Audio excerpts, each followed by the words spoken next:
special video for you. Today I'm going to be talking about the books that are sitting right behind me, but this video I'm only going to do the ones that are standing up, not the ones that are laying down, because that is the second series and I haven't read those yet, and I'll do a whole separate video on those. Disregard the giant one all the way that way because that's Game of Thrones and that has nothing to do with this. I hope you enjoy this video, so let's get started. A few things that I want to tell you before we actually get into the video. I'm sorry that I looked over there. There was some kind of leaf or something blowing by the window. First thing I want to tell you are the authors, which I should have told you before now, but that's okay. The authors are T.R. Chowdhury and T.M. Krim. They are both very lovely people, and a little disclaimer, if sometime throughout this video, or many times throughout this video, I make it seem like Mr. Krim is the sole or the major contributor to these books, I'm sorry if it seems that way. It's just I know him and I've talked to him more than I have Tracy or T.R. Chowdhury. She is lovely. As much as I've talked to her, she's lovely. Hello to both of you. I hope you guys are doing okay. If you're not, then that sucks, and I hope you feel better. And a huge thank you to both of you for letting me do this video, because I've wanted to do this for a little while, and then I talked to Mr. Krim about it, just basically asking him if it was something that he would even consider, and then he talked to Tracy, and hello Tracy again, and then they said I could do this, so I'm really happy to be doing this because I absolutely love these books, and I hope throughout this video and by the end of this video I have inspired a couple of you to want to read these because they're amazing. There will be all kinds of links and things down below where you can learn about the authors and learn about whatever you want, and you can buy them and all that good stuff. They're amazing. That's just what I'm going to tell you right off. They're amazing.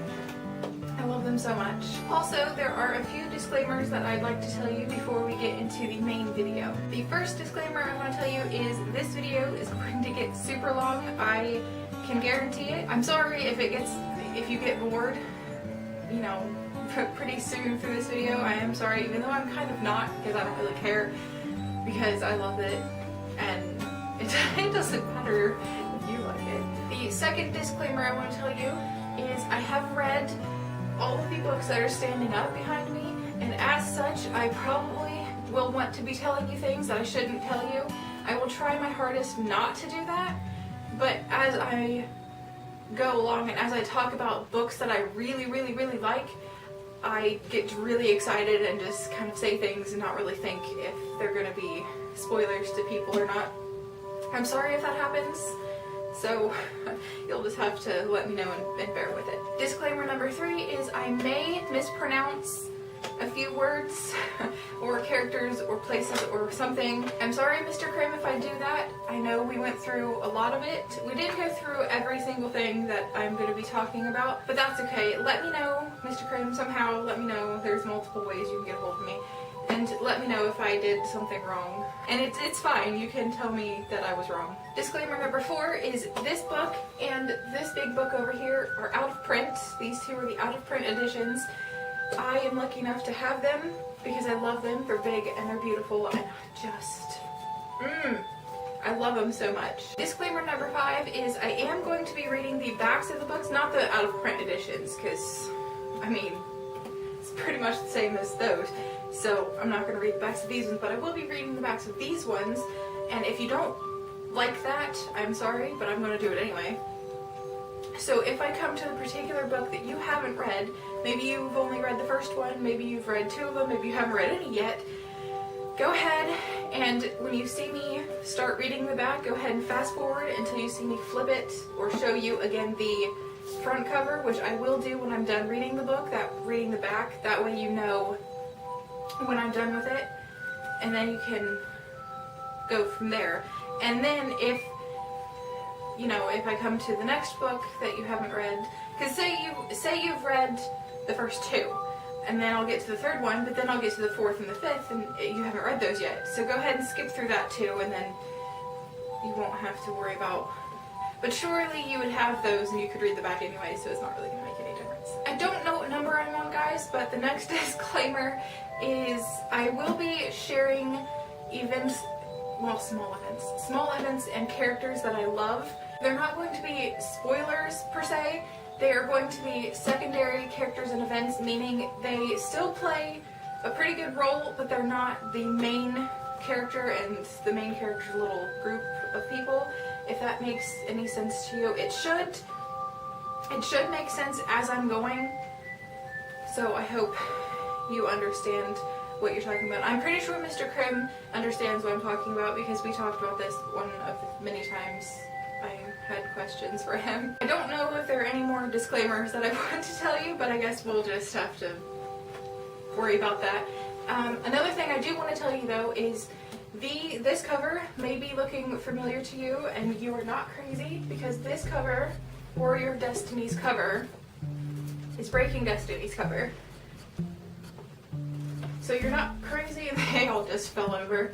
So you're not crazy if you're thinking, that looks familiar, but I don't have that book. It's because it's this one. Huge thank you again to Mr. Krim and Tracy for letting me do this video. Hello to you, and hello to everybody who's watching. Let's get into the main video. Before I get reading about this book, I want to give you a general overview of Shandahar.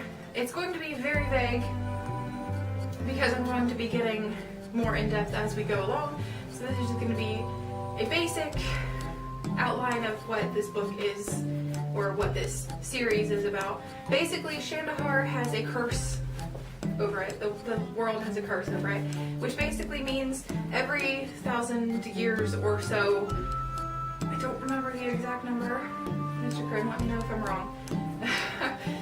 About every 1,000 years or so, the history of Shandahar repeats itself. So, that, as you can guess, that is just horrible, and it's just stagnant, and it's a horrible thing. There is a powerful, evil sorceress named Asarak. He is like he's the evil power, you know, residing over Shandahar, and every cycle, the most powerful of sorcerers, they know about the cycles, so they just get stronger and stronger and stronger and stronger, and everyone, you know, beneath them don't know anything about it. They just, you know, live their life until they die or whatever, and then the next cycle starts, and all that happens again. Asarak and a few other people know about these cycles, and they just get stronger and stronger. So as the cycles go, there's 6 as you're reading. There's 5, well, they're in the 5th as you're reading through the books. They're in the 5th cycle, which just tells you that it's been going on for quite some time. And there is one woman who is like the key to undoing the curse. Her name is Adriana Darness. The curse is called the Curse of Odeon, and Adriana Darness is a young talent, meaning she's like this spellcaster, sorceress, who she doesn't really know how great she is until, like, you know, you get going through the book. But she's amazing. I love her. I love her so much. She's one of my favorites. She's not at the very top, but she's one of my favorites. She is a little annoying at times, I have to say. So that's really all I'm going to tell you right now. As I said, it was really vague, but I'm going to be going through them more later, or as we go on. So I didn't want to go too much in detail. Also, in the fronts of these books, which I'm going to show you right now, there's a map, which I love. I love that there's a map in the front, because with fantasy type books, it's really nice to have that reference. Feel free to come back to this point right here if later on you're kind of confused as to what I'm talking about or where I'm talking about. Feel free to come back to this part of the video where I show the map. I'm going to be zooming in on this in a minute, and then you can go back to wherever I was talking or wherever you were watching, and then you'll have at least a little bit more of a reference. So here's the map.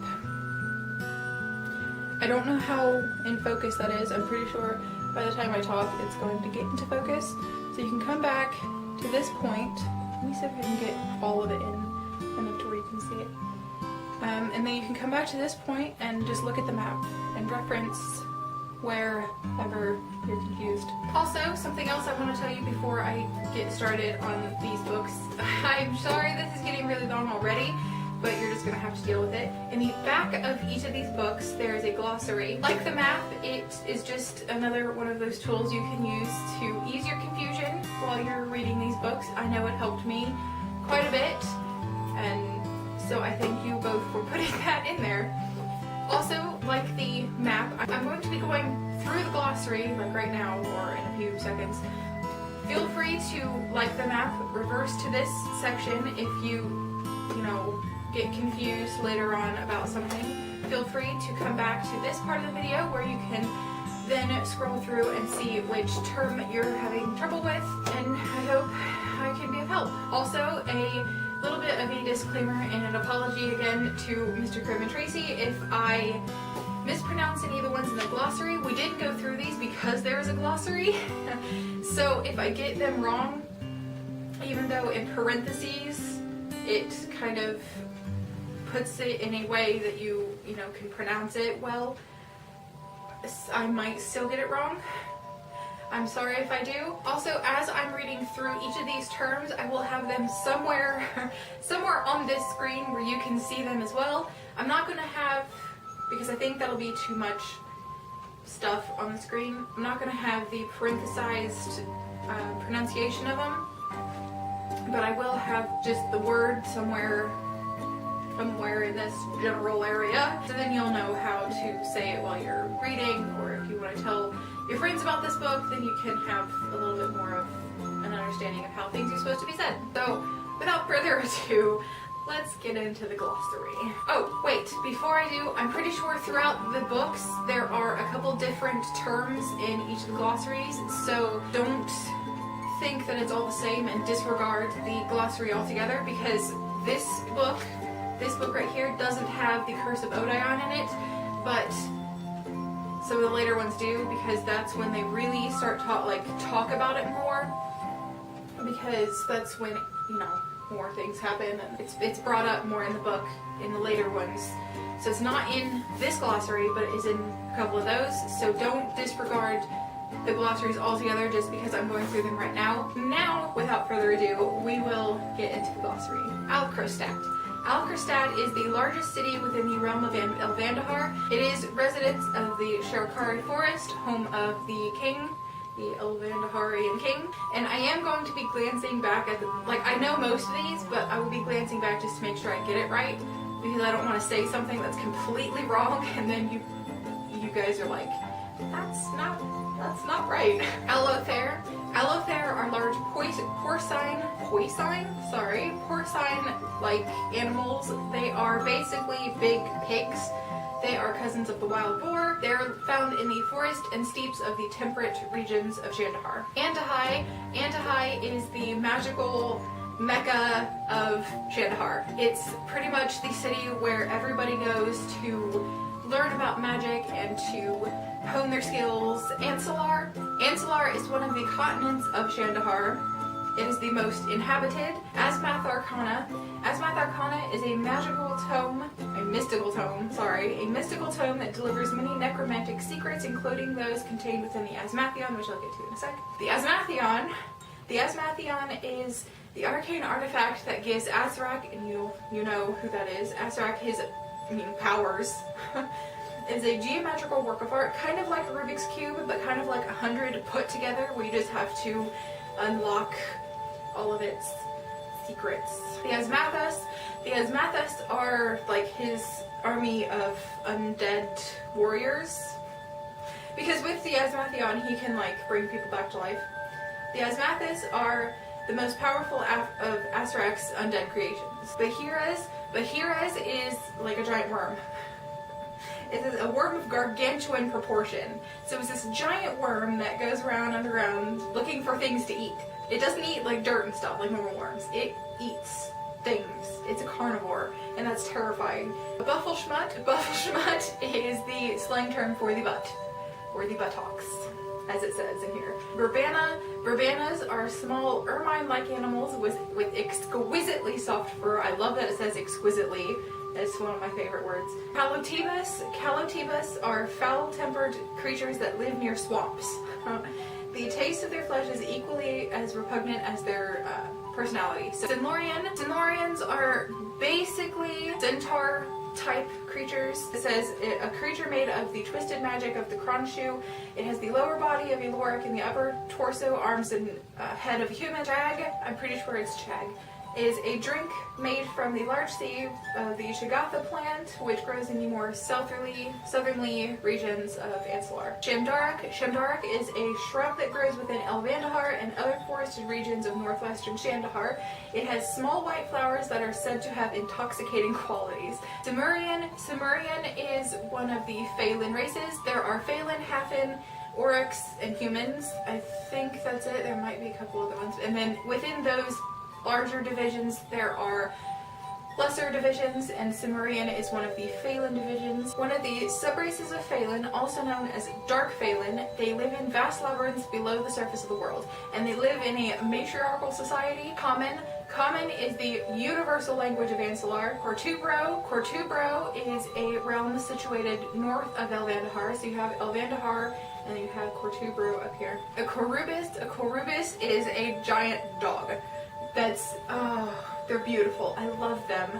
They're large canines that have tawny fur with dark dappling. They live in packs headed by an alpha male, but many of them find companionship with Elvandaharian rangers, or with Phelan, as it says, especially Hinterlian rangers. Hinterlian is another subrace of Phelan. Crocus is a plant that has hallucinogenic properties, often making the person feel a false sense of well-being. Extract from the plant is called Croxian. Daemundi is an organization of those who strive to give demonkind influence and power in Shandahar. Daladin is a Hinterlian home in the trees.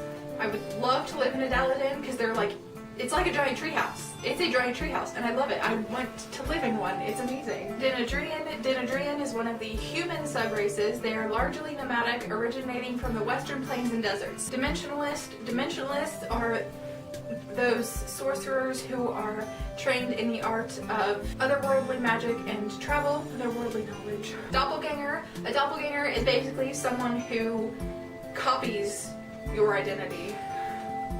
A bipedal being, once thought to be made of magic, it is a demon that has the ability to shift its shape into any humanoid between 4 and 8 feet tall. Elvandahar is a large forested city, or region, because there are different cities within Elvandahar. It is in the V of the Terrestra and Denagal River, and you can refer back to your map. It is ruled by Hinterlian Phelan and bears the largest population of these people. A Farlow is the equivalent to several feet. Philipar is one of the regions in one of the 5 domains in Elvandahar. You can refer back to your map and see where Philipar is located. Fistantilis bush. A Fistantilis bush is a plant bearing poisonous thorns that can make a person violently ill for several days, so stay away from that. A gring or a grange, I don't exactly know how to say it, they are slightly shorter than Halfin. These small bony humanoids live primarily on the steeps. They are primitive and voracious, but not very smart. Their greed often getting in the way of their thieving strategies. A griffin, I'm pretty sure everyone knows what griffins are. Griffins are large animals that have both feline and avian features. They are friendly and intelligent and can often be found in the company of druids. Hamzin and Hamza are the titles given by the king to those who rule, to the one who rules within one of the 5 domains of Elvandahar. Helzethrin is one of the dragon subraces. There are a few dragon subraces that you'll learn about. At maturity, their color ranges from pale gold to deep bronze to fiery red. They have the highest propensity towards bonding with another race. Bonding basically means that they intertwine their souls and their minds and just everything with their being with another person. Hestim is one of the 3 moons of Shandahar. I love that it has 3 moons. I don't know why. I just really like it having 3 moons. Shandahar's 3 moons. You'll learn about the next 2 as I go along. Himroni is a type of grass that grows abundantly throughout central Ancilar, the preferred vegetation of Larian, and you will learn about Larian here in a minute. Hinterlian is one of the Phelan subraces. They live in treetop villages within temperate forests. Haralin is the name used for the household staff within the Shirkari forest. Humanoid is anything that walks upright, or bipedal, as it says in parentheses. Hybanthus is a vine with blue thorns. They're poisonous. The poison has brain-based effects that heighten a person's emotional state, making emotions difficult to handle. Asterion are the guard force the guard force of the Sherkari forest. Carlisle is the neighboring realm. Okay, well, let's flip those words because they're flipped in the glossary. The realm neighboring Elvandahar on the other side of the Denegal River. You can refer back to the map. Clychaise is another domain of Elvandahar, so you have Philippar and Clychaise so far. Crithillon is a forested glen located within the southern reaches of the Sartindral Mountains, and the Brotherhood of the Cronshoe is a technological society that dominates eastern Ancilar. A Kyrene is a giant cat. It's a giant feline type animal with dark brown dappling and oversized paws. They make their existence on the warm temperate plains and borderlands. A Larion is one of the horse type animals. It is they are able to carry most Phelan and humans, or Phelan and most humans, because they are smaller in stature than Loric, and Loric are just the bigger, they're just bigger. It says, Loric, large muscular equine-like creatures that are able to carry humans and small orcs. They are omnivorous, and beneath the top coat of silky fur have modified hair shafts that appear similar to scales one would see on a reptile. Leshera are very gentle, Larian-sized, deer-like creatures that grace the temperate woodlands. Lycanthrope is anybody that can change into an animal. One afflicted with the disease of lycanthropy, obviously. They are humans, Phelan, or Halfin that can transform into animals, beginning with the prefix share.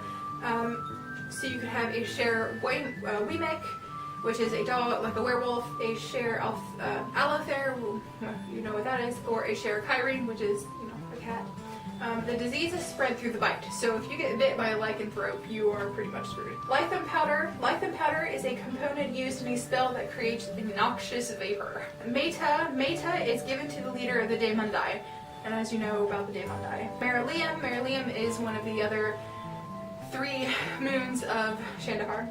Merzilith is otherwise known as a mind flayer. The intermediate demon is from one of the 9 hells. It has psionic power, the ability to use the energy of the world in a way that is different from talent possessed by mages. Mages can bring the power to them, bring the magic to them, and use it physically.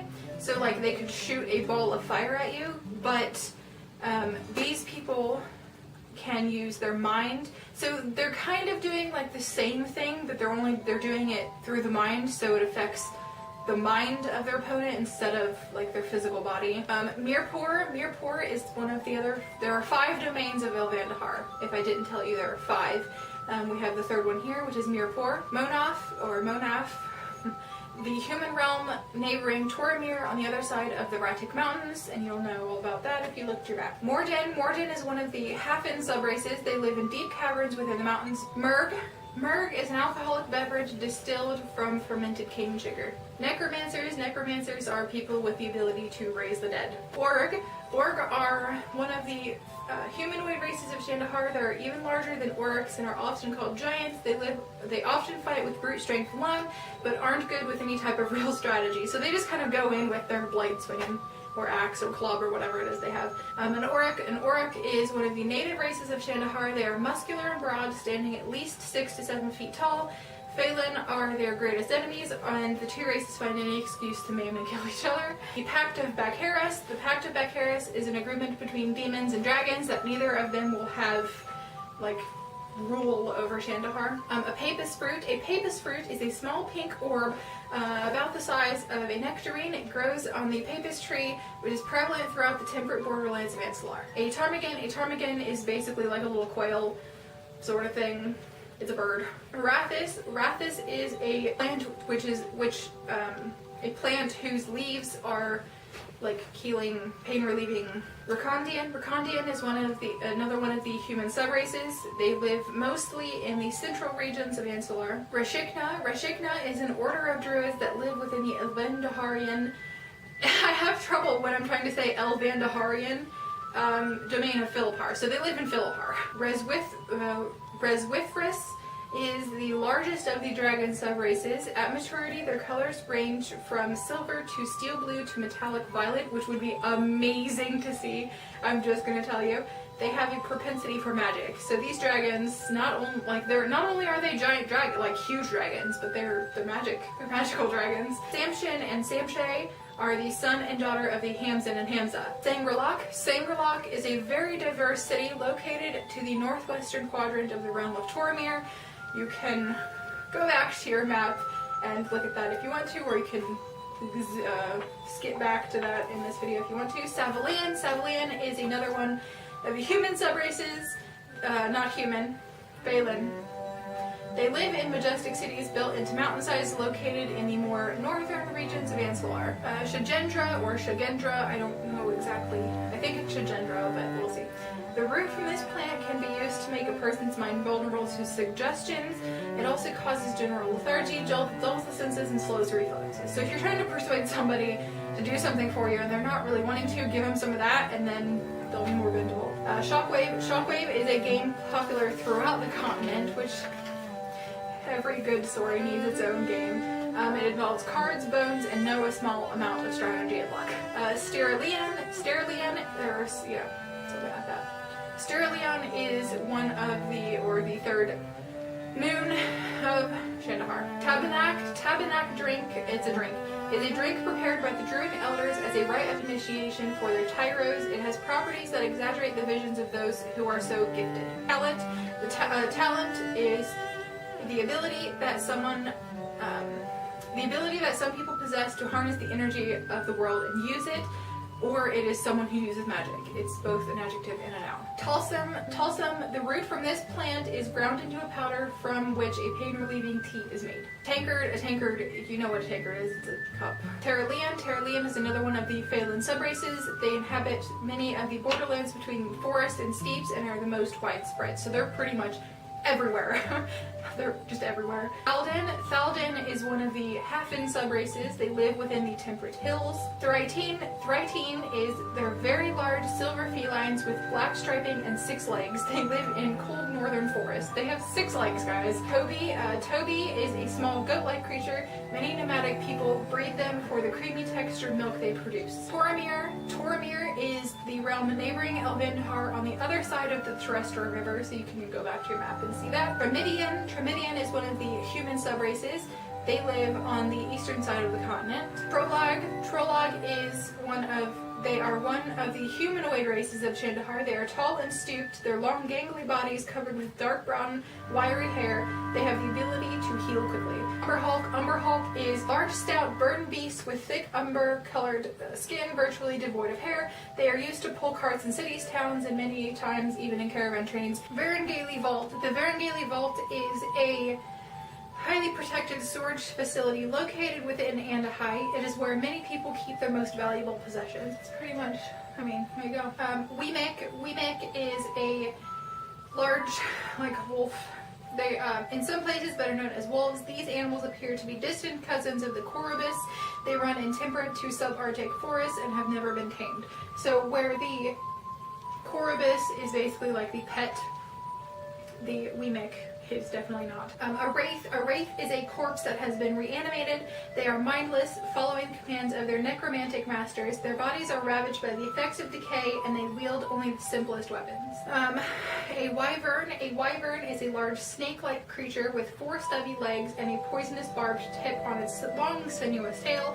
It lives in shallow caverns in temperate climates. And the very last one, and like I said, there are some terms that aren't in this one that are in later ones, but I'm not going to go through each of those glossaries. You're just going to have to read your own glossary. The last one in this one is called a zackrol. A zackrol is the equivalent to about a mile.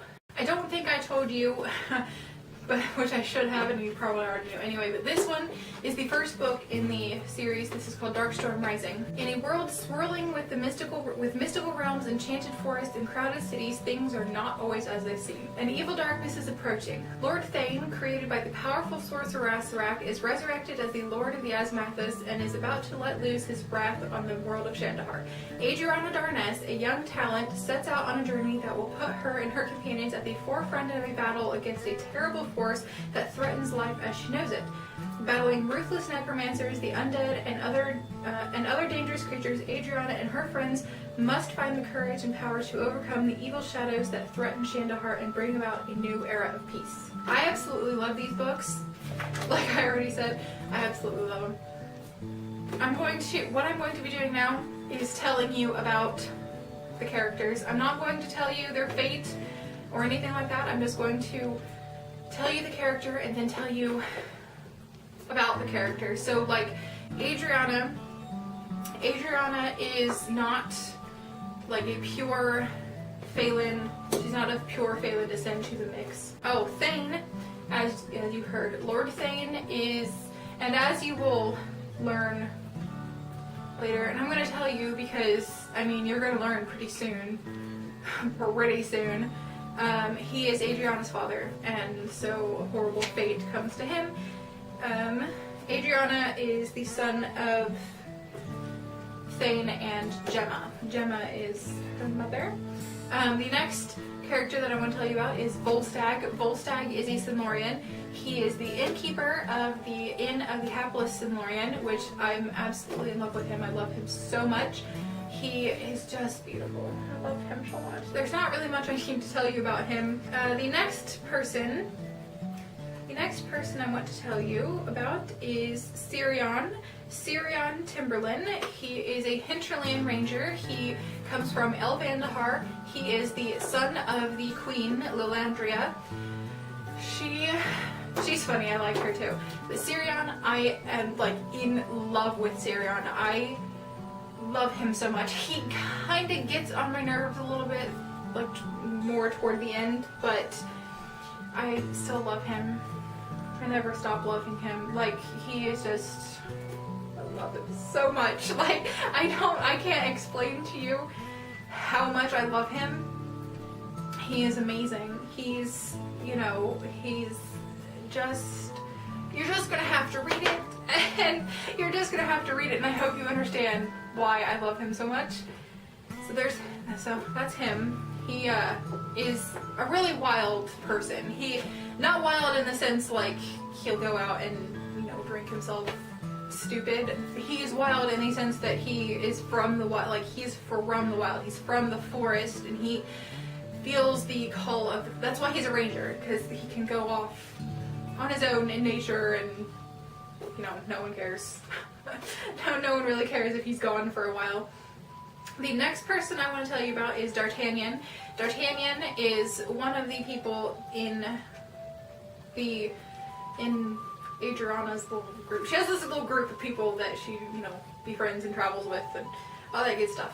And D'Artagnan is one of them. D'Artagnan is pretty much the leader of the group. He's not really the leader because it's Adriana's, quest and all that good stuff, all that stuff, but he's basically the leader. Kind of think of D'Artagnan from the Three Musketeers, which I did every single time I read about him. I would always think about the Three Musketeers and how D'Artagnan is kind of, he's not technically like a musketeer, because he's not one of the musketeers, because he's, there's only 3 musketeers, but he's pretty much like the father role or the leader role of the musketeers, and that's pretty much how this D'Artagnan is. He's basically just like the protector and the overseer of everyone in the group, and I love it. I love him too. I'm like in love with everybody in this book. It's kind of sad. It's kind of a little interesting. The next person I want to tell you about is Busimat, or Mr. Crumb. I'm sorry. He is a little half-in dude. I love him. He's adorable.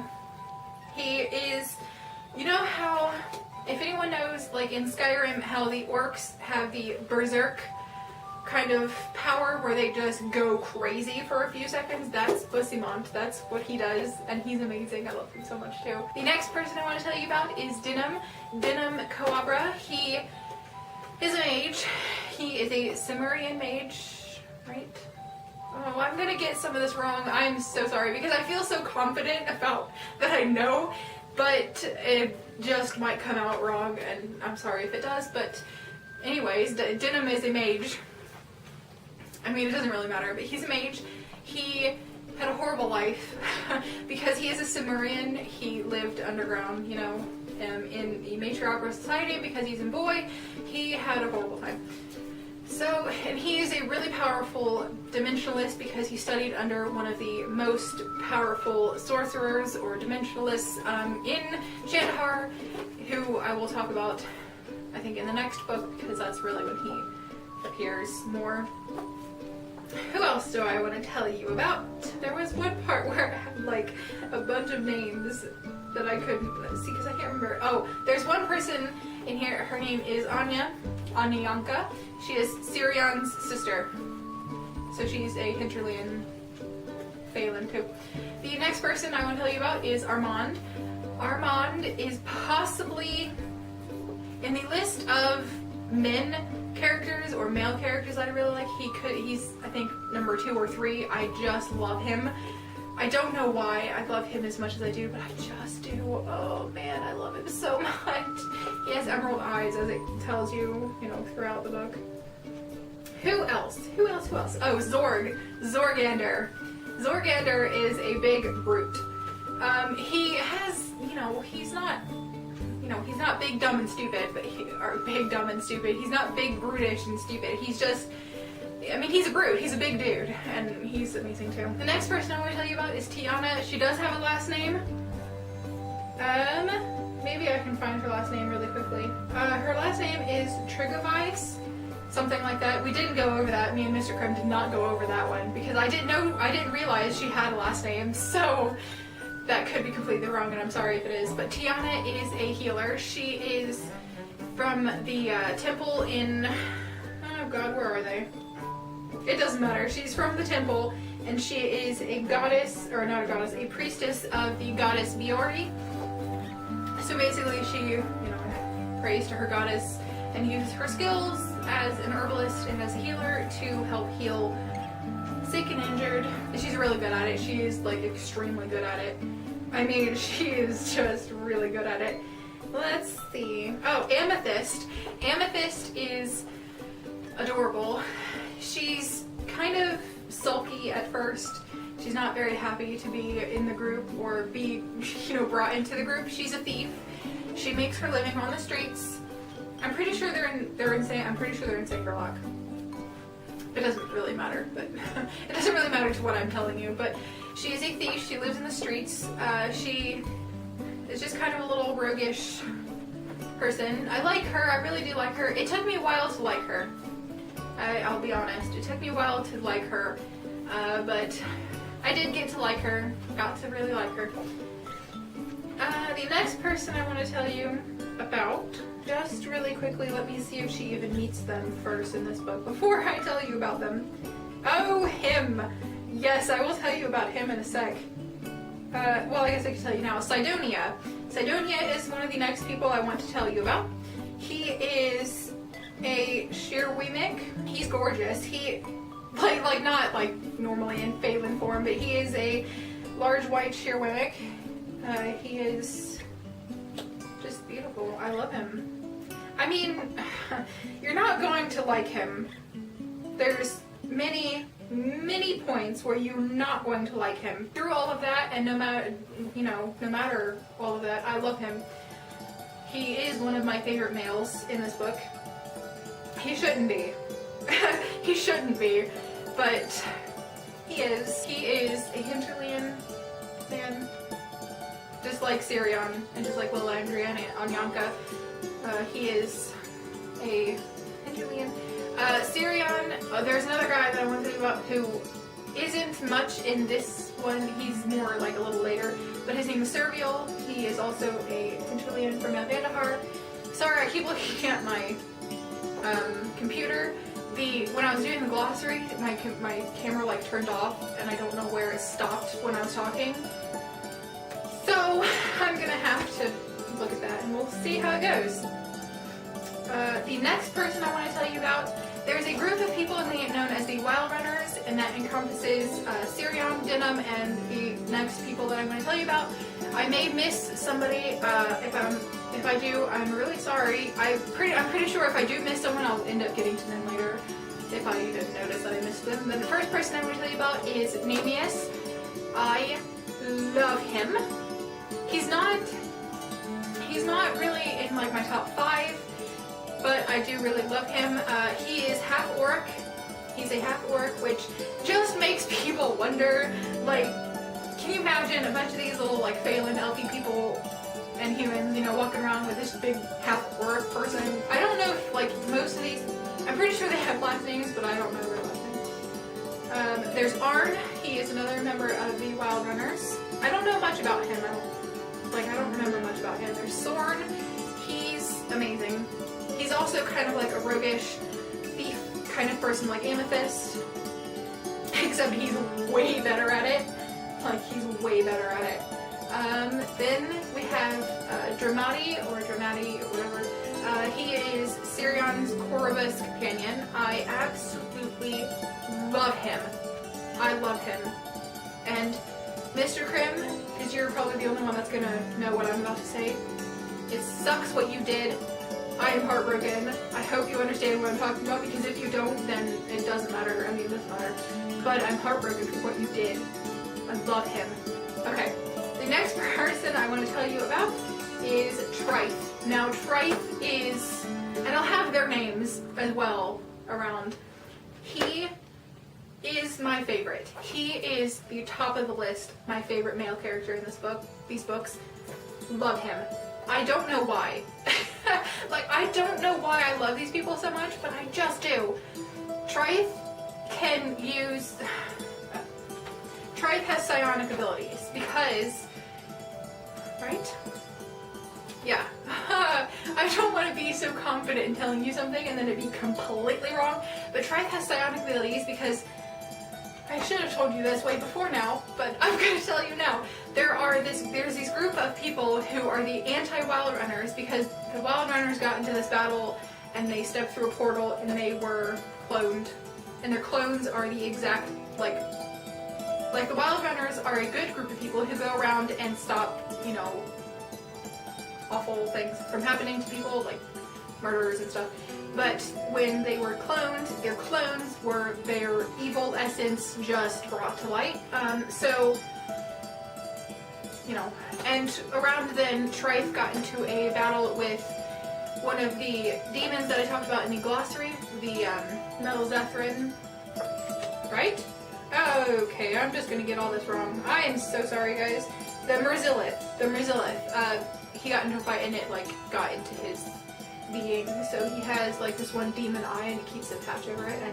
And he has psionic abilities because of this thing. Oh, another thing I want to tell you. Armand is a blade singer. He has a talent. He can sing some words and then his blade will glow with whatever enchantment he has put on it. But Trife can use his mind to kill people, and, well, I don't know if it really kills them so much, but it makes them want to die. It is amazing. It's just such a, like, give me, like, crazy thing that he can do. He can, like, just make you crazy, and I love him. I love him. It's amazing. And I want to, another little thing that I want to, just like for Mr. Krim, because he's like the only one that's going to understand what I'm talking about. Thank you for what you did for him. I love him. And I'm so glad you did that for him. I'm hoping you know what I'm talking about. Because if you don't, then I don't know. There's Brisa. I don't really know much about her. Brisa and Laura. I don't know much about them. Because it doesn't really tell me much about them. Gaknar is another one of the, like, he's kind of like Asarak, but he's not nearly as great. He's not nearly as powerful. Tharizdun is another one of those awful sorcerers that you don't want to tangle with. Who else? I was gonna try to be, like, really proper with this, but I'm not going to. Sabian. Sabian is another mage. He is Dinam's friend. He's Dinam's friend. So, yeah, he's just a mage. The other person, and I think that's the last person I want to tell you about in this particular book. Let me just quickly make sure. His name is Kortaf. Oh no, there's one more person. Okay, I might tell you about her first. Her name is Sharadana. She is Adriana's sister. She is an archer. She's very good at it, and so is, I think it's D'Artagnan. He is also an archer and he's very good too. The last person I want to tell you about in this book, and what I'm going to do is I'm going to look through the other books and just add characters, so I'm not going to tell you about the same people, obviously. But the last person I want to tell you about in this book, he's not really a person, so per se. His name's Cortac. He's not really a Corvus, but he is like, he doesn't have a name. His thing doesn't have a name because he's not a Corvus, he's not a Kyrene. He's kind of a mix of the two, so he's kind of like a giant lion-looking thing. He's amazing. I love him. And he loves Adriana. Like they meet and he just loves her because she has a thing for animals. She has a way with animals. But that's this one, that's Darkstorm Rising. We will go on to the next one briefly. The next book in the series is this one. It is called Echoes of Time. This is where you would skip if you haven't read this yet. This is where you would skip ahead because I'm about to read the back of it. An evil darkness looms over Shandahar in the guise of the undead warrior Thane, while he and his band of ghastly asthmatics lay a swath of destruction across the continent of Ansalar. The young sorceress Adriana has finally found her sister. With the help of their dedicated warrior comrades, they must find a way to defeat him. But the companions have realized Thane isn't the biggest shadow that threatens Shandahar. It is his creator, the powerful necromancer Lord Asarak. Residing deep underground, his legions of warriors have fallen in past battles await the day where they are free to wreak havoc over the world. Adriana finds herself faced with a difficult decision. Either she can stay and help her friends find the means to destroy Asarak, or she can leave and immerse herself in rigorous arcane instruction, training that may ultimately prove to be pivotal in her inevitable battle with him. Either way, the road is a difficult one. It will take more than just strength, knowledge, perseverance, and courage to be victorious. So she either has to stay with her friends. Hold on. Yeah. Okay. She either has to stay with her friends or go study to be a more powerful sorceress. Just like in the first one, there is a map in the front, glossary in the back. Feel free to zoom back in this video to those. I'm not going to reread through the glossary. I'm not going to re-show you the map, so you can just go back and do that. I am, however, going to go through and just add characters, whichever characters I didn't get to, and possibly share an event or two throughout these books. I don't think I will end up doing that. Oh, one thing I do want to tell you, there are pictures in this book. There are a few and far between pictures, drawings in these books, and I love them. I love how there is I'm sorry if I keep looking down there. I'm trying to load the recording that I did while I was reading through the glossary because it stopped and I don't know where it stopped, so I need to read through that to make sure where it is so I can go back and redo that or finish that, which will be finished when you see this, but it doesn't matter. What was I saying? Oh, the pictures. I love the pictures. They're not like a whole bunch of them. There's only one or two, I think, in each one. There could be, there's 1 to 3. There's 1 to 3 in each book, and they're beautiful. I love them so much. I may show you one of them if I can ever get to the right page. I keep flipping and I see, oh, there we are. I want to show you this before I even start telling you. I want to show you this. There's that. No one's gonna know what these pictures go with what's happening, but no one knows. No one's gonna know. Let's see. Who do I want to tell you about? Oh, Amy. Amy is a mystic, not a psychic, maybe a psychic. She's a gypsy person. She can see. There's not many people that show up throughout. Brother Donovan is, I don't remember. Brother Donovan is a druid. There's not, like I was saying, there's not many people that just come in. They just kind of steadily come in. There, Carly is another one I want to tell you about. Carly is Sheridana's little helper because Sheridana has a baby. Her name is Fitani, and Carly helps take care of Fitani while Sheridana is doing things. Oh, there's Sidonia again. I only know how to say some of these because Mr. Krim told me. Because Trith, his name is spelled Triath, like you would have seen as I was telling you about him. But it's pronounced Trith, as Mr. Krim told me. The next person I want to tell you, her name is Jocelyn. She used to be Sirion's love. She, you know, I think that's about all you need to know. She used to be Sirion's lady, but she's not anymore because they went their separate ways when it came down to whether Sirion wanted to settle down with her or continue on with his career or his being a ranger. And so they split ways. And he said he's never really regretted it. So I mean, you know, there is someone I want to tell you about, and I'm not going to get his name right, even though Mr. Krim, even though you told me.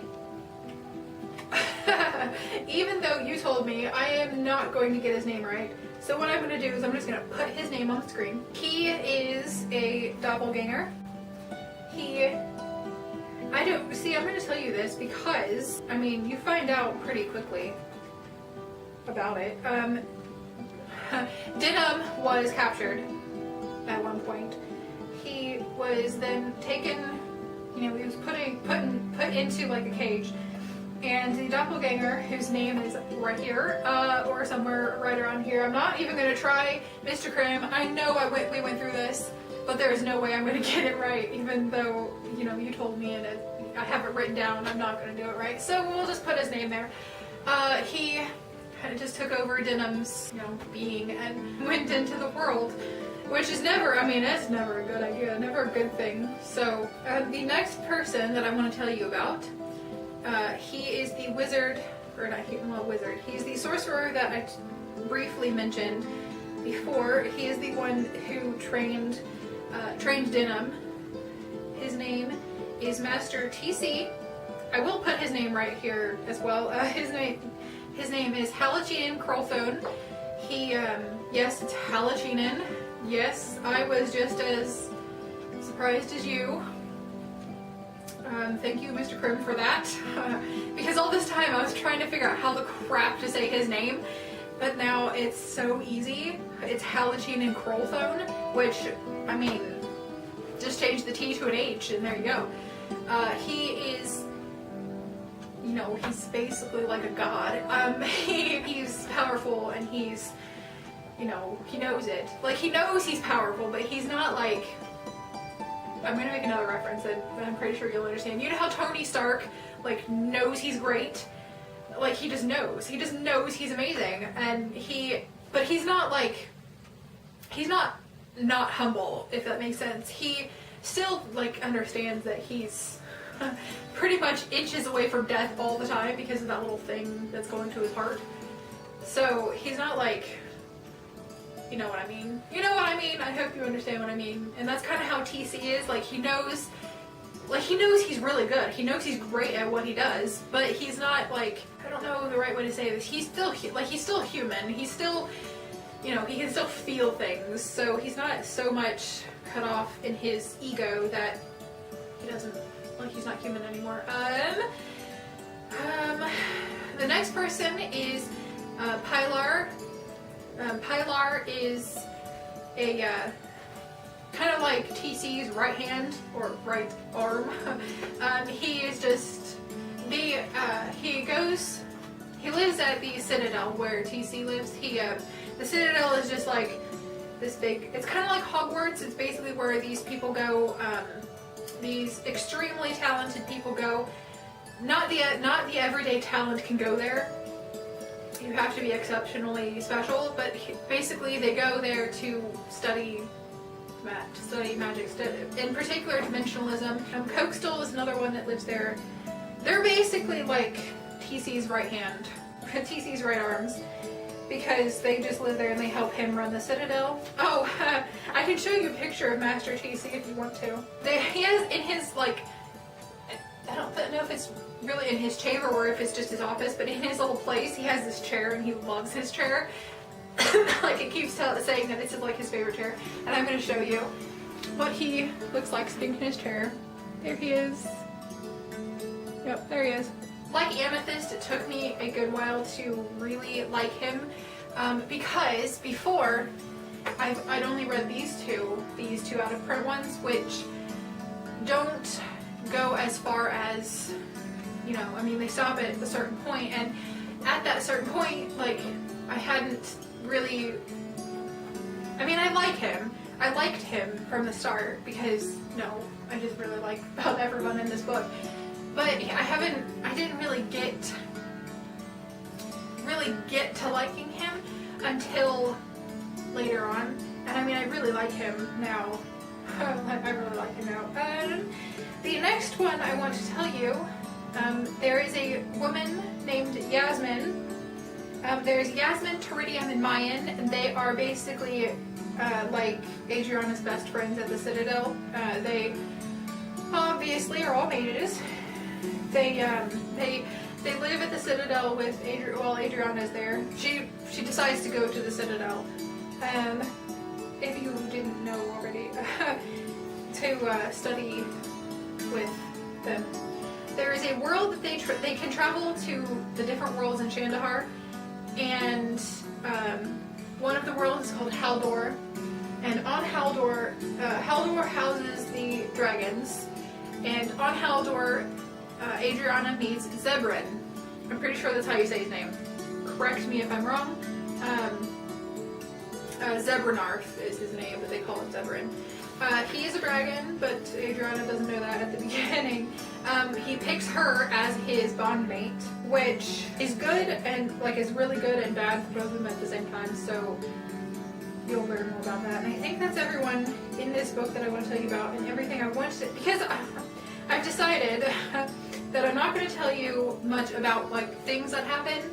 Other than, you know, if I'm introducing a character, I'll kind of briefly say how that happened.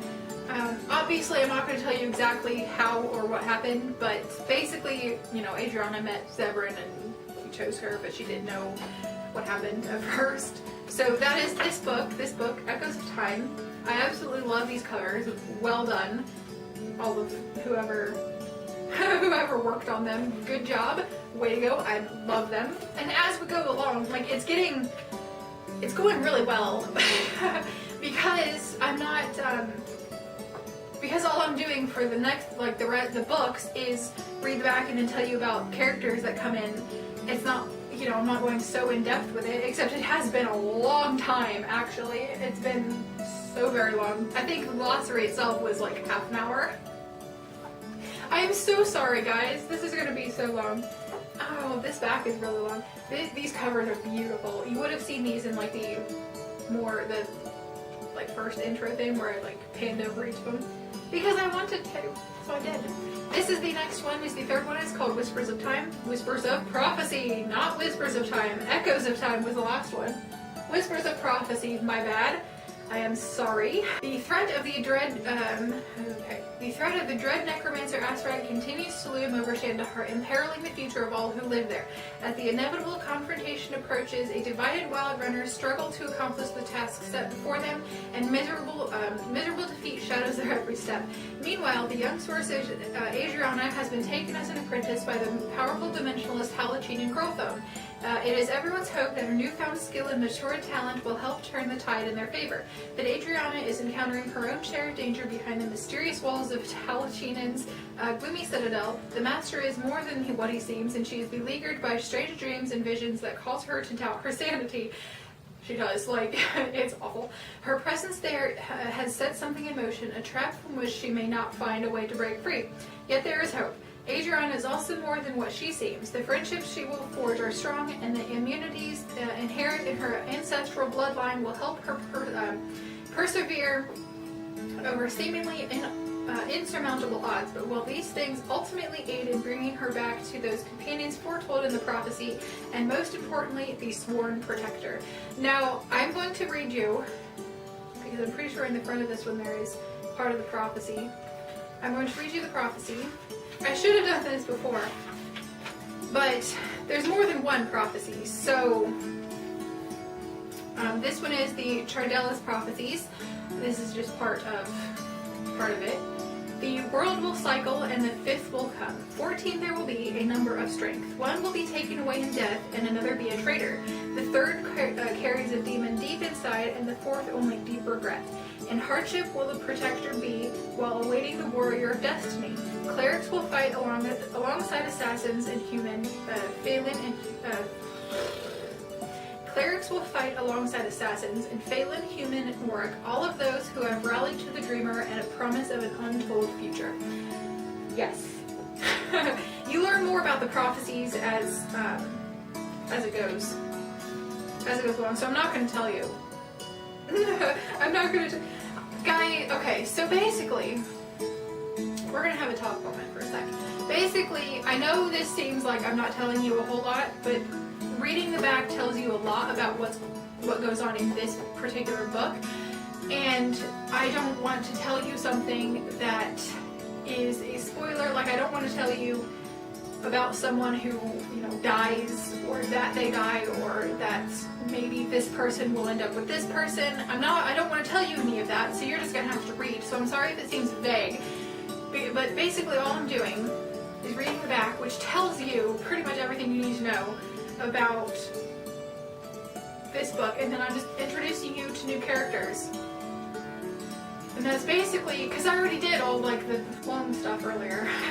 So in Whispers of Prophecy, let's see if there is anyone I would like to tell you about. I'm going to tell you something, because you're going to find out sometime relatively soon, I think.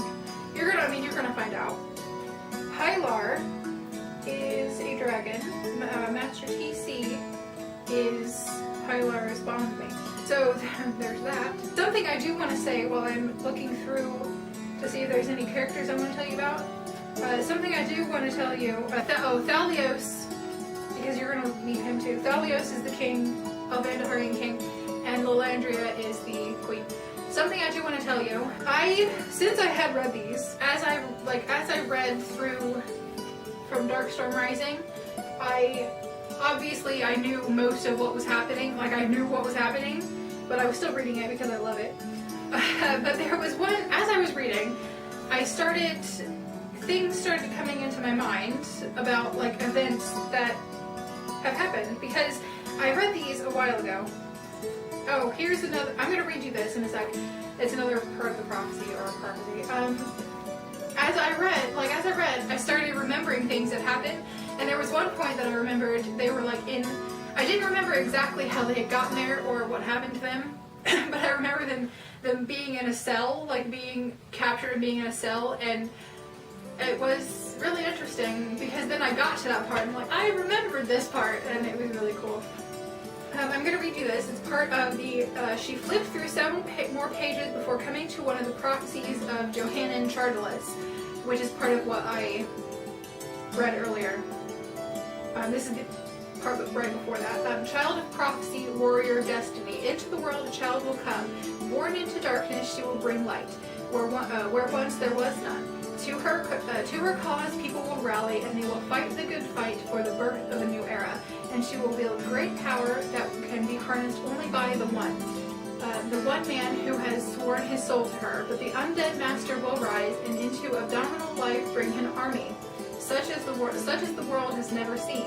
And that may only be stopped by the magic of the warrior and the sworn protector. I love the prophecies. They're so cool, and I am so glad that they added those.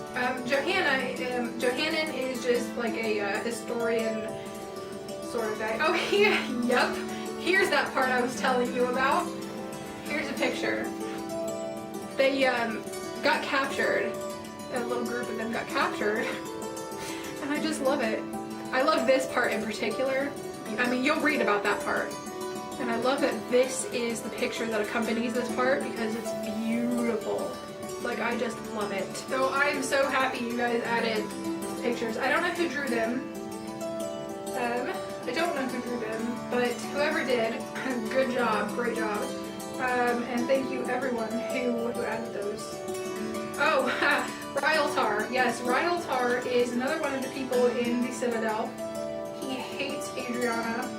Like, he hates her. And the thing about Adriana that, I mean, it kind of gets on my nerves. It kind of annoyed me as it went on. Oh, that's one of the, I'm not going to try to say her name. That's one of the, okay. Is basically everyone, like, Adriana is being of mixed race. She doesn't look like the typical of either of her races, so she's kind of an enigma. And that's like the only thing that got on my nerves a little bit was how everybody, like, you know what I mean? Everyone just instantly, like, either lusted after her, loved her just like as a person, or just hated her. And that kind of got on my nerves, but I guess, you know. Who else do I want to tell you about? Trebexel is another person at the Citadel. He's another high mage guy. He is one of, like, the instructors at the Citadel. He's not on the I don't think he's on the same league as Halachinen, or Hallie as I called him throughout this entire book. After learning that it was Halachinen instead of with a T, I just called him Hallie, and it was amazing, and I love it. I love it. I love my own nickname for him. Oh, I remember this part.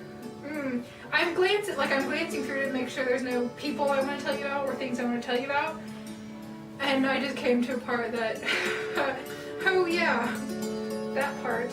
I'm not going to tell you because that part is kind of a big thing that happens. It's not big in the sense that Acererak is big, but it's a pretty big thing because it changes things. Dlamini DL Amini. He's another one of the people. He is the level above Adriana, Tritium, Yasmin, and Mayan, but he becomes friends with Adriana because she then gets bumped up to his level, and he's one of the few that actually doesn't hate her. And he doesn't really, I don't know if he so much lusts after her, but he becomes her really good friend. And I'm really sorry if this part's boring to you, but there's nothing, I don't think there's anything else that I want to tell you. Like I said, there are things in this glossary that aren't in the other ones, and there are some things in the next two that aren't in this one. This lady's name is Tholana. She's like a goddess, priestess, sorceress lady. You'll learn about her. Isn't she ugly? Like, isn't she ugly? She tries to woo Sirion. Pretty much, she tries to woo Sirion and he doesn't go for it. he doesn't go for it. You'll learn more about that. Like, you'll know more about that later. I don't think there's anything else in this one so much, but I do want to show you this little picture back here because this is Dramati, and he's really cute. I love him. That's a Corubus. Is it focused? If it is, that's really cool. If it's not, then not a pair. But there he is. He's beautiful. Isn't he cute? And Sirion's on the front. Right there. Sirion and Tholana. Look at her, isn't she ugly? The fourth book in the Shadow over Shandahar series is this one, is Breaking Destiny, which is the same cover as Warrior of Destiny, which is just follow her, which is one of the out-of-print editions. I don't know if anyone watching is going to have those. I'm pretty sure there will be at least like one or two, maybe. As the Death Master liberates his tortured army from an underground stronghold to cut a swath of destruction across Ancilar, young talent Adriana Darness finally completes her arcane training within the shadowed halls of Master Halachinen's mystical citadel. Reunited Wild Runners prepare for their preordained battle, each member of their company foretold in the words of ancient prophecy. However, Acerek's defeat may not bring about the era of peace for which everyone has been hoping. The world of Shandahar hangs within a delicate web-like balance, every strand connected to a greater whole. The actions of the Wild Runners may set into motion another series of events that will prove to be just as much of a threat as the one created by Acerek. Only time will tell. So, pretty much. What I'm going to tell you now, I didn't tell you before because we weren't, I got really in the appropriate book. But basically the prophecies are talking about Adriana. They're talking about Adriana and her, because like I said, the world cycles. So Asrak has been trying to, you know, get rule over Shandahar forever, and basically Adriana and her group of people have been going to battle him each cycle, or pretty much each cycle, and each time they've died. So then the cycle will repeat itself, and each cycle, small things will change, but like the big main events that happen through each cycle will stay the same, but smaller things within each cycle will change. So in one of the cycles, Adriana got with Denim. I'm not gonna, about this time and into Embers at Dawn, you'll know about that. So it's not like, you know, I mean, you can, if you haven't read this one, you can skip through all of this part. If you really want to, I don't care. You can stop watching. I don't mind. I really don't. And so, but then in another cycle, she doesn't get with him. So small things will change. She still died. I mean, she still died in that cycle, but small things changed throughout. Small things changed throughout each cycle. They're hoping, or Hallie is hoping, that this time he can prevent her from dying because he loves her. In more than just the like man-woman way. He just loves her as, you know, as one person to another. Or so he realizes later, that it's not just his lust for her that's driving his love. He just loves her because she's, you know, an amazing person. I don't really know if there's really anyone. Oh, Charlemagne. Lord Charlemagne is basically like TC, but in a different way. Like, Hallie is a dimensionalist sorcerer. He is really good at what he does. And while Lord Charlemagne is kind of the same, he's obviously not the exact same as Hallie, but so they're basically like god type people. Oh, I think I just spat. Sorry guys. He's kind of like Hallie in that way, but they're basically like gods. Charlemagne is basically like the one person that Hallie will listen to. So it's really funny. Oh, Dramathion, I didn't tell you about him. Dramathion, he's a druid. He is the high druid in Krillithon. I'm gonna butcher, not Carlisle. Sorry, I'm looking into the glossary to make sure I pronounce it right. Like, I know what I'm talking about. Crithillon. He is the like high druid in there, and he helps the wild runners many times, multiple times throughout their journeys. And he is basically Sirion's best friend. Other than Dramati, because Dramati is like his best friend because he's like bonded to him. Another person is Markhun. Markhun is a druid again. He is like Dramathion's right hand. I'm gonna say that so many times throughout this video. I'm sorry throughout this video the light has fluctuated because, I mean, I can tell that it's fluctuating, but I don't know if you can. I'm using the window because it's a really nice day out. So I'm just using the window, and the sun goes in and out of clouds. So if it changes, I'm sorry, I can't do anything about it. Because if I use regular light, then it's all yellow and gross. But anyway, Markhun, or Markon, or Markon, or something, whatever you want to call him, he goes with them to make sure they stay safe. And to lend his abilities, he goes with the wild runners, if you didn't understand what I said. What else do I want to tell you? I don't want to tell you a whole lot, because you just need to read them. Like it said on the back, Adriana completes her training, and then she goes back to her people. They were doing their own little thing while she was gone. They were on their own quest while she was gone. And something I am going to tell you, because you do find out sometime throughout these. This one, you may have found out in Whispers of Prophecy. I don't know if that's the one or if it's earlier in this one, but anyways, they went back in time. Basically, Adriana, Halashinen took her and like his apprentices back in time to be able to learn everything that he had to teach them. And pretty much it was like, I think it was like 7 years for her, but it was only a few weeks or months or something for her people. So like in the quest that they were doing, it only took them like, you know, several weeks, where she was gone like 7 years because she was taken back in time. And yeah. She's not very happy when she learns about that. The other person, another one I want to tell you about, his name is Gareth. He's her brother. He's Adriana's brother. You kind of learn about him earlier, but he's not really talked about so much. He shows up because, here's another thing I'm going to tell you, because you're going to learn, I mean, you learn about this, and if, like I said, if you haven't read Breaking Destiny, you probably have already clicked off by now. If you haven't clicked off by now, but you still haven't read this book, I'm sorry if anything I've said so far seems like a spoiler. This probably will be. So go ahead and click off if you don't want to know about this. But if you're still here, hello. You must not care. You must be like me and not really care if it's a spoiler. But Denham has a boy. Denham has a baby. Well, he's not a baby really, he's a child. He has a child. His name is Talamar. He is so cute. Oh my god.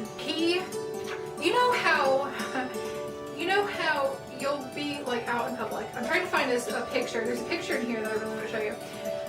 You know how when you're in public, you'll see kids, and they'll be the kinds of kids that make you want to have kids, but then you see the other kids that just make you want to be sterile or be like, you want to have a vow of chastity or something. Talamar makes me want to have children. He is so cute. I just love him. And this picture, like I said, there are pictures in these books, which I absolutely love. Thank you again so much, whoever decided that was a good idea and whoever drew it. Okay, so my camera stopped recording again. I don't know where it was. I'm gonna just backtrack a little bit where I think maybe it did. But what I remember saying last was about Melvin. Melvin is like Sidonia's partner in crime.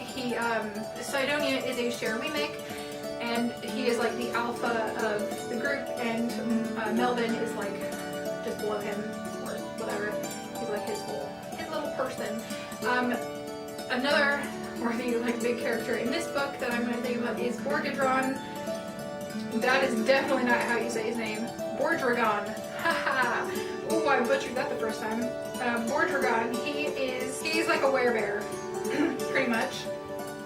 And he is a sire, as they call him. He is just basically someone who goes around infecting people and turning them to his side. And I think he's a bear. There's a picture in the next book, and the event is talking about. I think he's a bear. But anyways, it doesn't mean this doesn't matter. But he has other sires in his little circle, and they are of different shares. There's like a share Kyrie and a share Wemic, and so they go around infecting people, building this army because he wants to take over. He wants to take over, and so Sirion, Sidonia, and a little group go out to try to stop him. Well, okay, that's not true. That's not true. That's a lie. Well, I mean, it's half a lie.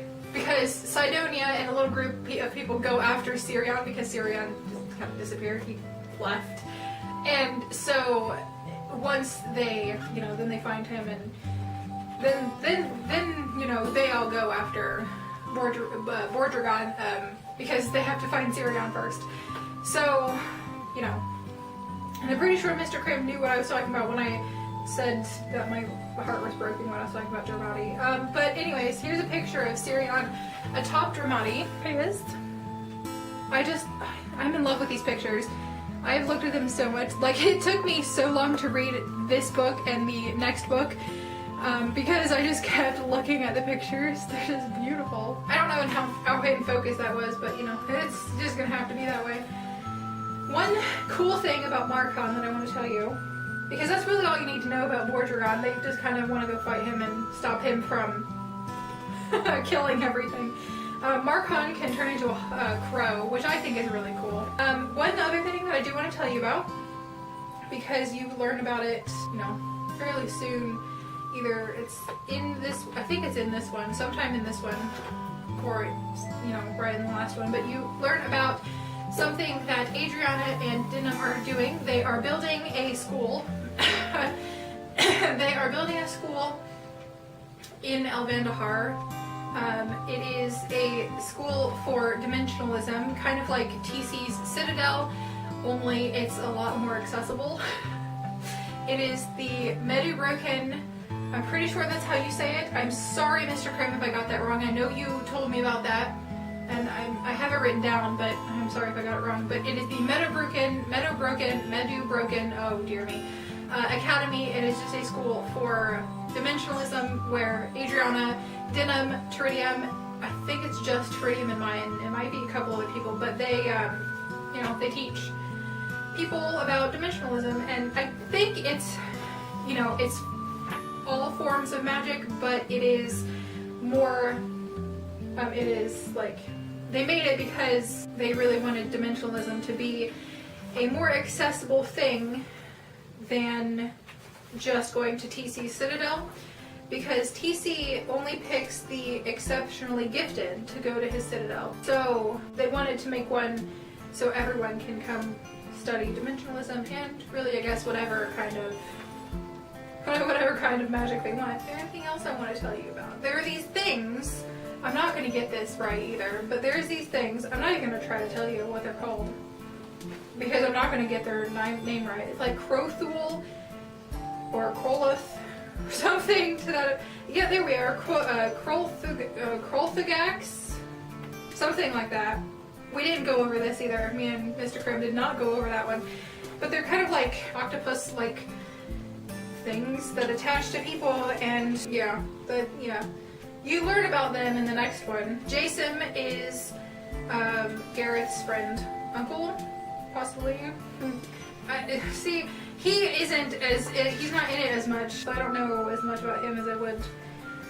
But he's, I think, Garrett's uncle. I think that's all I'm going to tell you about this. The 5th book in the Shadow over Shandahar series, because then we get into the Dark Mist of Ansalar, and I haven't read those yet, is this one. It is Embers at Dawn.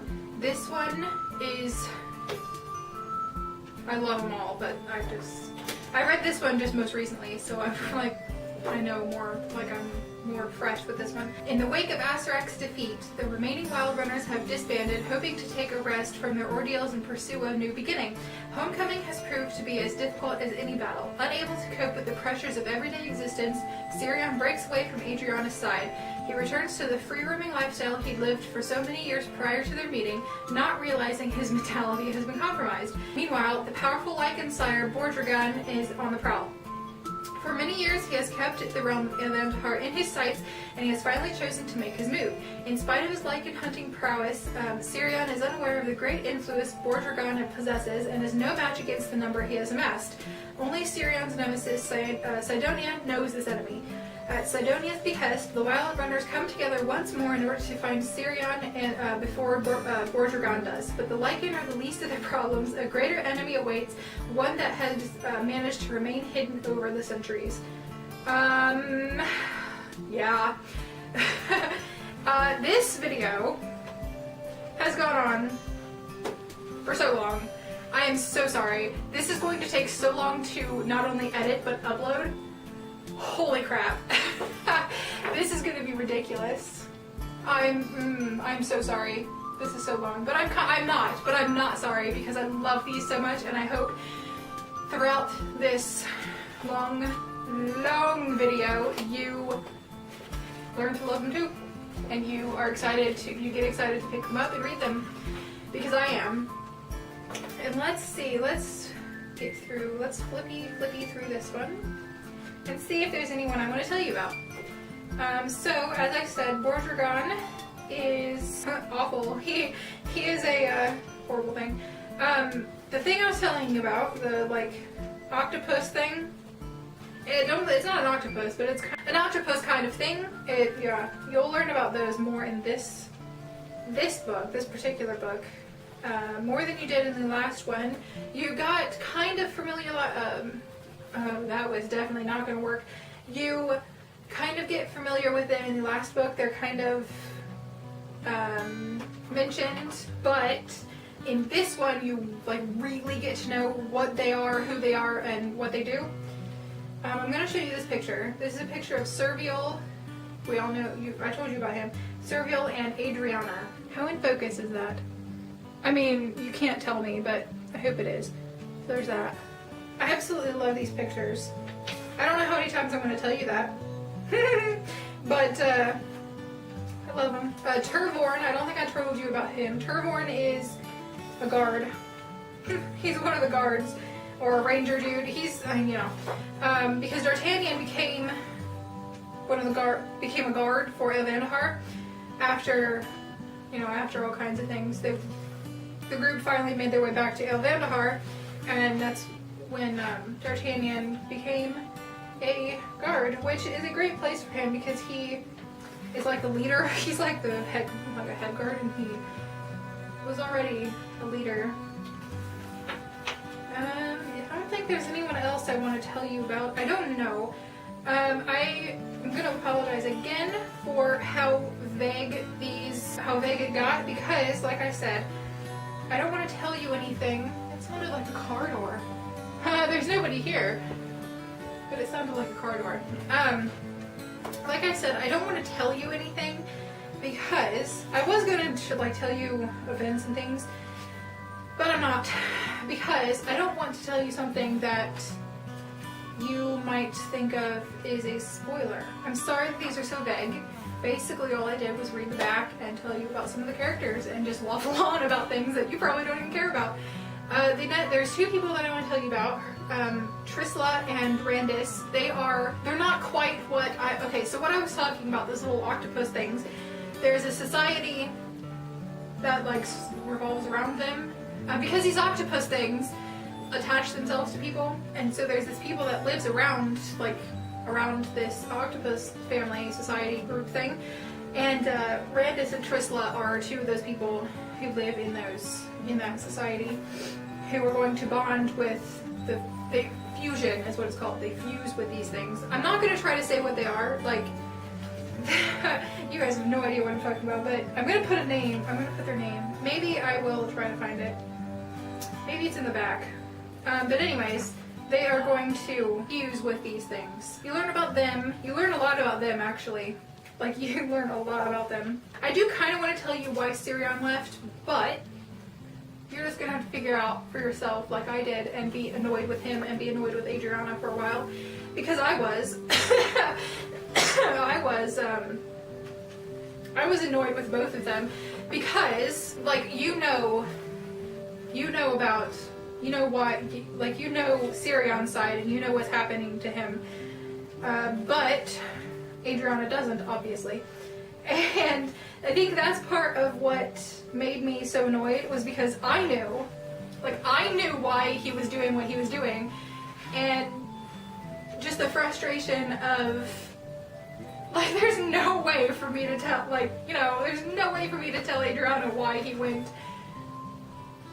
left, but the whole, you know, the knowing why he was doing what he was doing just makes me frustrated that she's, you know, going crazy. Oh, what I think is really funny sometimes, not a lot of people know, like, they know about dragons, but they've never seen a dragon, and it really just makes me laugh because they're so in awe of these dragons. And I mean, dragons are really cool, but like, no one knew right offhand that Zebrin was a dragon. It was really funny when everyone found out, or at least it was to me.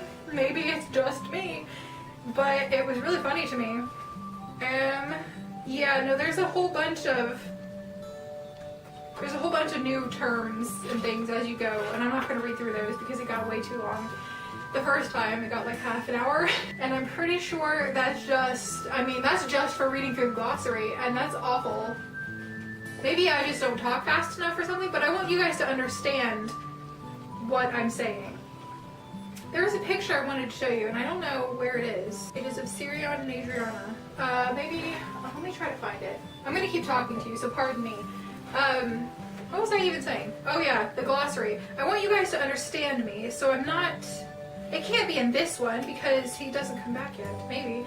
Guys, there's this really cool picture that I want to show you.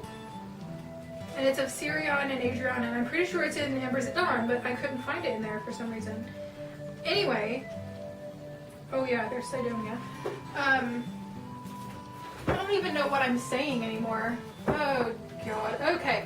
I want you to understand me, so I'm not talking as quickly as I think I should, I guess. Oh, I think it's close to where I am. Yeah, I found it. I found it. I found it. I found it. I found it. I love this picture. I absolutely adore this picture so very much. I would like to know who drew these and who thought of the idea to put them in here. But anyways, so I'm not talking as quickly as I think, you know, I probably could, but I want you guys to understand me. So, this is the picture.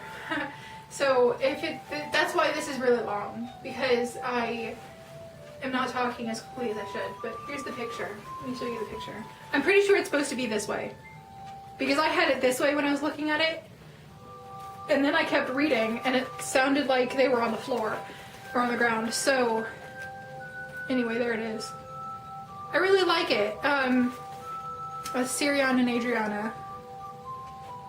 And you're probably thinking, well, Sirion left. Well, he came back. He came back. So there's that. I really like it. And I think that may be all that I'm going to tell you. Okay, everybody. I am so sorry that got so long, and I think that's all. If I missed anything, then, oh well. I don't realize that if I missed anything, that I missed it, so it will. I hope you enjoyed this video, even though it was immensely long, because it's gonna be long. It's just gonna be really long, and it's gonna be arduous to upload, but that's okay. I hope throughout this video you got into Shandahar enough to buy them, because they're lovely. The authors are lovely. Super lovely. You both are super lovely. I'm sorry to both of you, in particular Mr. Krim, because if I mispronounced anything or said anything wrong, because I know we went through some of this stuff, but oh well. And I'm sorry if there was something you thought I was going to cover and I didn't cover it. Go ahead and let me know. Somehow, Mr. Krim, you have multiple ways of getting a hold of me. It's kind of scary. Yeah, I think that's it. Another huge thank you to both of you for letting me do this, because I keep looking over. If I keep looking that way, it's because I have briefly outlined this video, so I keep looking over to make sure I'm saying what I want to be saying. So sorry about that. But another huge thank you to both of you. Remember, there are links below to multiple things. Just multiple things. I don't know what's all going to go down there, but there's things down there. But yeah, I just hope you love them. I hope this video has planted the seed of love, or at least the seed of intrigue into you, because I love these books. I love these books a lot. And I hope you love them, or I hope you can get to love them as much as me. And I feel like I'm in a fandom right now, but I feel like I'm the only one, because I haven't talked to anybody besides the authors really that have read them and that love them as much as I do. So I'm just kind of spewing all of this crap that I really want you to love them. I just hit something. Oh, I backed up onto the bookshelf and it felt like I pushed some of the books. But it just feels like I am the only one that just loves them as much as I do. But let's see. Is there anything else I want to tell you?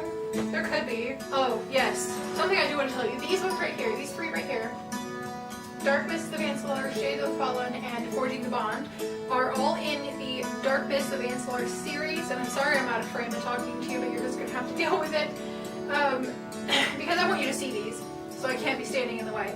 But I'm going to be reading these at some point.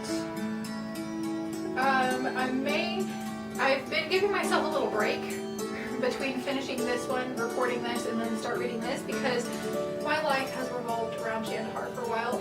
And as much as I love that, as much as I absolutely love these books, it's a lot, because you can see there's a whole bunch of these books. They're all 200-300 pages. So yeah, but these I'm going to get to, and I'm going to make a whole separate video, which will not be nearly as long as this one. I'm fairly certain it won't be. I hope not. But yeah, I'm going to be reading those sometime or another. Another thing I wanted to say is, Mr. Krim, I am really looking forward to seeing you at the Renaissance Festival because you're lovely, and I don't know if you guys are working on anything else, but if you are, then I am really looking forward to most likely purchasing those things. Tracy, I hope you come to one of them at some point. Come to the Rain Fest at some point, because I really want to meet you, because you're lovely too. So, I don't know if there's anything else I want to tell you. I really don't know if there's anything else I want to tell you. I don't think I'm going to be telling you anything else, and if I remember something, then that's just going to have to, I mean, you're just not going to know, because I'm not going to re-record a part and then stick it in, because that's going to be silly, isn't it? So I think I'm going to go. This has been long enough. I think I'm going to go. I hope you enjoyed this video. I hope this instilled somebody or got somebody to want to read these. So yeah, thank you guys again for not only watching, well, thank you for watching this video, for sticking with me, sticking with it. You were great. If you did stick with it, let me know in some kind of comment somewhere. Maybe, well, comment on this video, because this video is I think a lot of the people who at first are going to watch this are going to watch this from Facebook. So Facebook, comment on this video and let me know if you stuck it to the end, because I want you to leave a comment saying, what do I want you to say? Let's see, leave a comment and answer this question. No, maybe. Yeah. Leave a comment answering the following question, because it is a question that you should know, because it's a question that has been answered in one part or another of this video. Let's see, what question do I want to do? If you see, yeah, okay. I have my question. If you stuck with the video all the way to the end, because if you haven't, then you won't know this question, obviously. If you clicked off a long time ago. Answer this question. Who is Halucina's bondmate? Put that down below and tell me, like, don't just tell me the name, but tell me, like, who he is, because you should know. Do I want to do that question? Yeah, okay, I'll do that question. So let me know. So leave your answer down below. Do not cheat. I mean, I'm not going to know if you cheat. But the only people who will know this question and know the answer to this question are the people who've stuck with it all the way until now. So thank you guys for sticking with me, because it's been so long. Sorry, I just need to check that my camera's still recording. Thank you to the authors again for not only writing this magnificent story, but for letting me, that's the phone if you can hear it, for letting me make this video.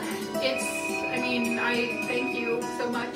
I'm really happy that you let me do it, and I wanted to ask you first, because if you weren't okay with it, then I didn't want to, make it and then have you find out and not be okay with it. So thank you for letting me do it, and I think I'm gonna leave now. I know I already said that, but I'm gonna leave now, and I'll see you guys some other time, I guess. Bye.